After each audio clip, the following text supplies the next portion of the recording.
আসসালামু আলাইকুম, আপনারা সবাই কেমন আছেন? আশা করি ভালো আছেন। আমি আলহামদুলিল্লাহ ভালো আছি।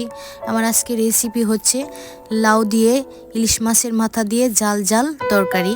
প্রথমে আমি একটি বড় সাইজের লাউ নিয়েছি, কেটে ধুয়ে পরিষ্কার করে নিয়েছি। ইলিশ মাছের মাথা নিয়েছি, ধুয়ে পরিষ্কার করে এবার চুলায় জাল ধরিয়ে দিয়ে একটি মাটির পাতিল বসিয়ে দিয়েছি। পাতিলটা গরম হইলে পরিমাণ মতো তেল দিয়ে পেঁয়াজ কাঁচামরিচ দিয়ে দিয়েছি পরিমাণ মতো, একটু ভেজে নেব। আজকে রান্নাটা আমি মাটির চুলায় করব।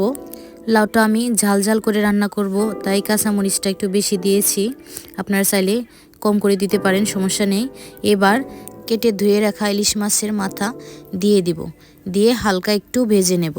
ভেজে নিয়ে এর মধ্যে দিয়ে দেব 1 চামচ জিরা পেস্ট, 1.5 চামচ আদা রসুন পেস্ট, 1 চামচ হলুদের গুঁড়া, 1 চামচ মরিচের গুঁড়া, 1 চামচ সজের গুঁড়া আর 1 চামচের মতো লবণ দিয়ে একটু মিশিয়ে নেব।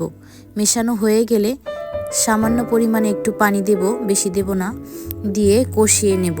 মশলার গায়ে যখন তেল ছেড়ে দেবে, মাছটা আর কি সিদ্ধ হয়ে যাবে, তখন আমি লাউ দিয়ে দেব। দেখুন মাছটা অলরেডি সিদ্ধ হয়ে গেছে, তেল উপরে ভেসে উঠছে। এবার লাউগুলো একে একে দিয়ে দেব, দিয়ে কিছুক্ষণ রান্না করে নেব। আমি আজকে লাউতে কোনো পরিমাণ ঝোল অ্যাড করব না। লাউতে যে পানি উঠবে ওই পানিতেই লাউ রান্না করব।